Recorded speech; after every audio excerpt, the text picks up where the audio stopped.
This is a very big week for DC Comics and Batman. We're finally getting the new creative team. Chip Zdarsky takes over as the new full-time Batman writer today, with Jorge Jimenez returning as the artist. According to Chip Zdarsky, he is going to be on the Batman series for years. At least that's what he's planning. If DC Comics were smart after what happened with James Tynion, they likely locked him up on this series for a very long time. And I think that's a very good thing, because he's dealing with a lot of things that probably aren't ideal for Batman, or basically just coming in as a new writer.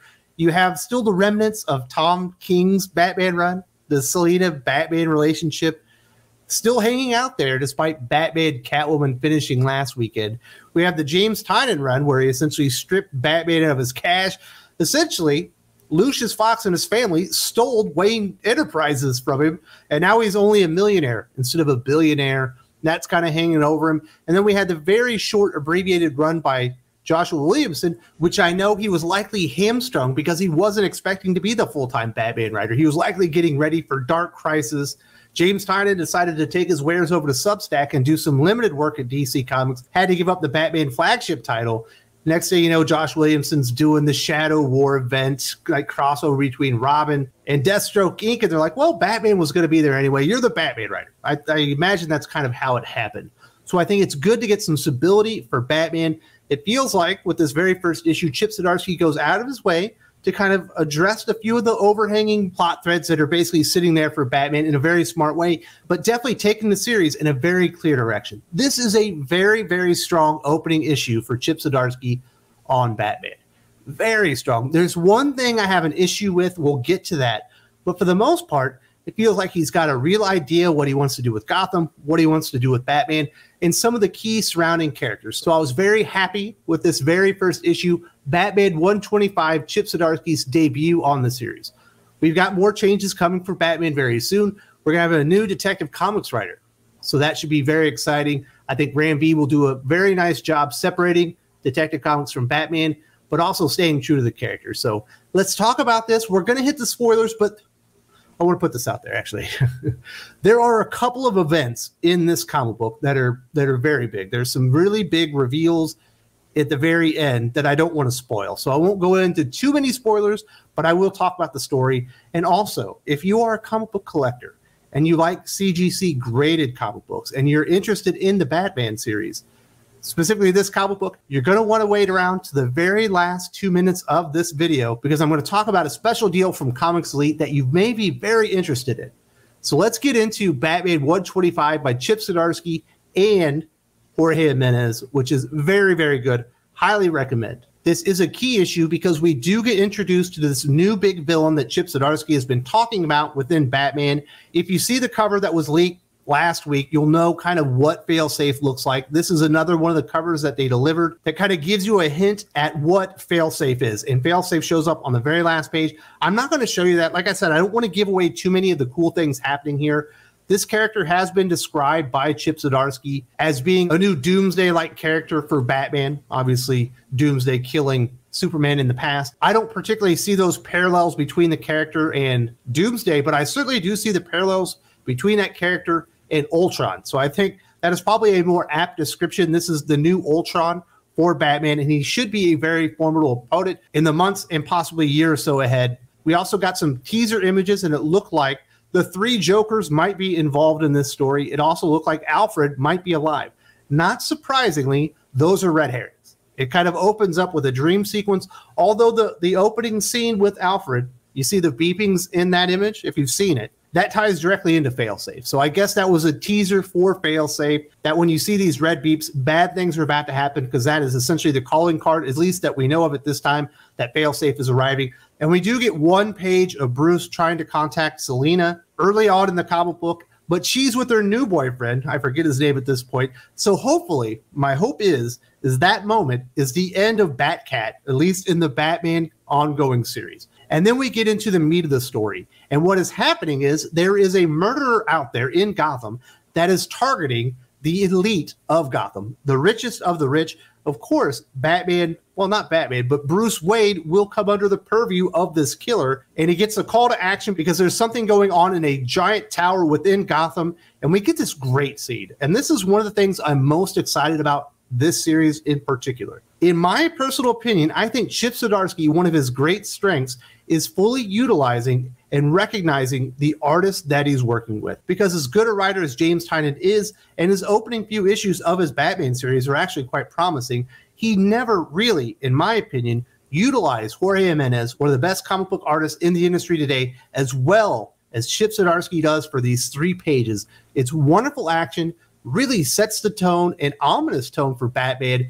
He arrives at this building. The criminal points the gun at Batman. He shoots his harpoon gun. He tosses him out the window, and then he goes to investigate. When we see this couple are already dead. So he's arrived too late as he's tossed this man out the window. And we get this really great action scene. This is the best page in the entire comic book. And this is Chip Zdarsky recognizing what Jorge Jimenez brings to the table and writing a script that absolutely accentuates what he brings. Batman, obviously, is not done with the criminal because he's found the couple murdered.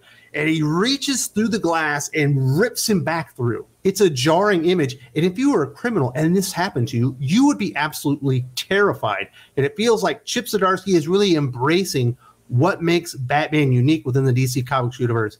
Sure, he's a billionaire. Sure, he's got tons of gadgets. But the criminals crap their pants when they think about Batman intervening what they're doing. This, to me, was a fantastic image.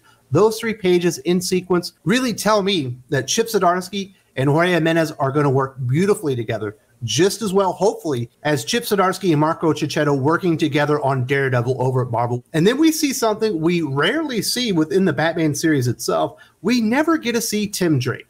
Sure, he's in Batman Urban Legends. Every once in a while, he might show up in Nightwing or whatever. But we really don't see Bruce Wayne, Tim Drake, actually interacting together. And there's some pretty cool elements that Chip Zdarsky has recognized through the Batman run that's been ongoing. And what he's taking over with is we haven't actually seen Bruce Wayne for months. We might not have seen really Bruce Wayne in the Batman series for like a year now. It's pretty much been just Batman. We never see the alter ego, the mask that Batman wears in his day-to-day life as Bruce Wayne. And Tim actually confronts him. And he says, you know what, we're kind of all worried about you. You haven't been Bruce Wayne in months. You know, you got to take the cowl off and you have to go out there and live life again. We know that you lost your money, but you have to be a part of like civilization again. And I thought that was a really interesting conversation. I wish we had seen more lead up to this in the other Batman related titles where people were actually talking to each other going, have you noticed that Bruce hasn't been Bruce lately? He's only been Batman for months on end. He's completely obsessed, you know, since he lost Alfred or whatever. And that would have made a whole lot of sense. It feels like Chip Zdarsky is building the blocks for something like that. And it was nice to see Tim Drake and Bruce together again. And then they remind you that, yes, Bruce Wayne did lose his money, but he's still a millionaire, and he needs to go to this ball because the entire city has received a message from the perpetrator of these crimes.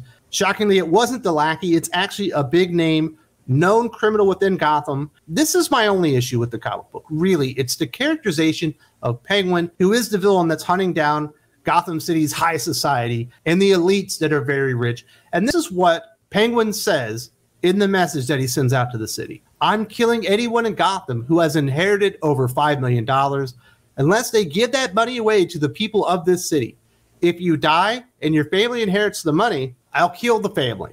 My name is Oswald Cobblepot, and I will melt the silver spoons while they rest in your mouths. He continues, I'm like you. I earned what I have, scraped and crawled, hacked and slashed for my piece of the pie. I'm the American dream. One of the big drawbacks of Tom King's Batman run from the very beginning was his terrible characterization on the Riddler and Penguin. Now, this isn't what Tom King was doing, but this is also starting out with some really bad characterization on Penguin. Penguin grew up in a very privileged situation. He grew up with money.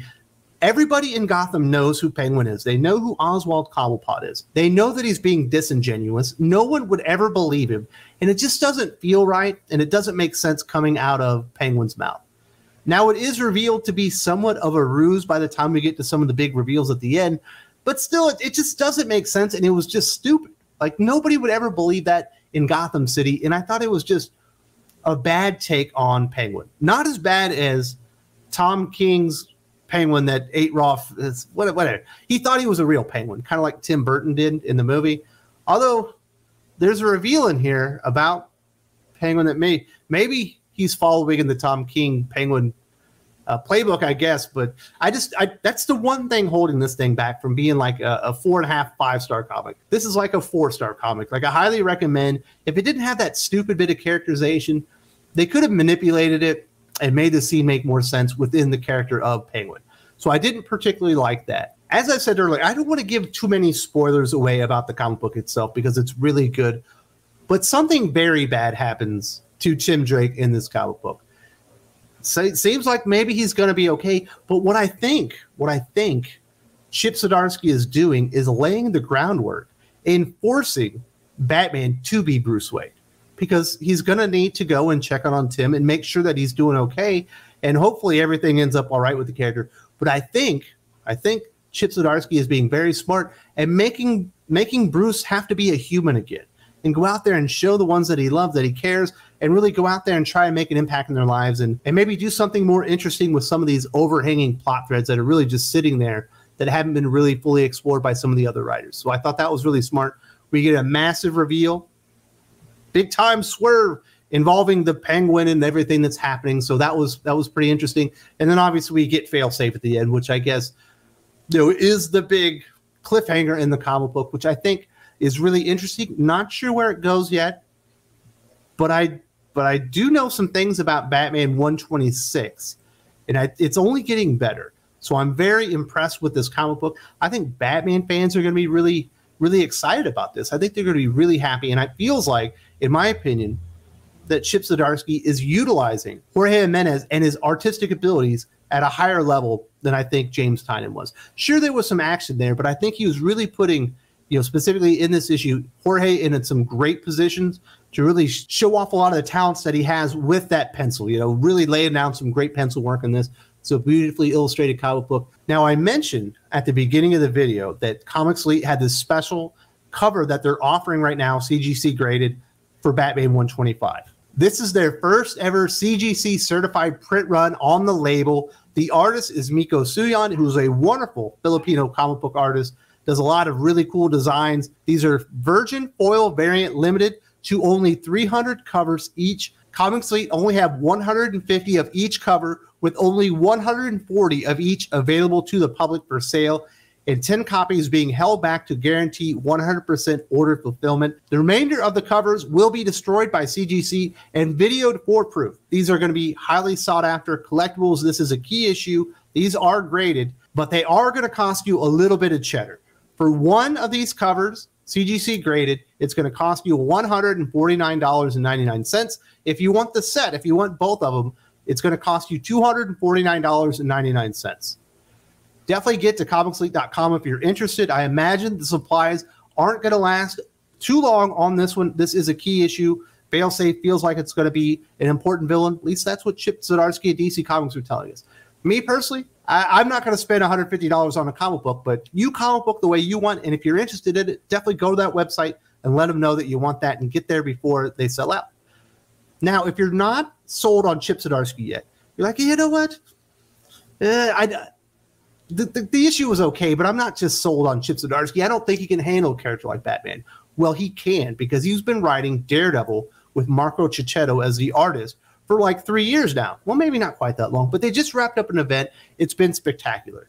I want to go back and let you guys see this video, Daredevil #3 review, Chip Zdarsky, Marco Checchetto. This issue is absolutely brilliant. If this doesn't sell you, I don't know what will.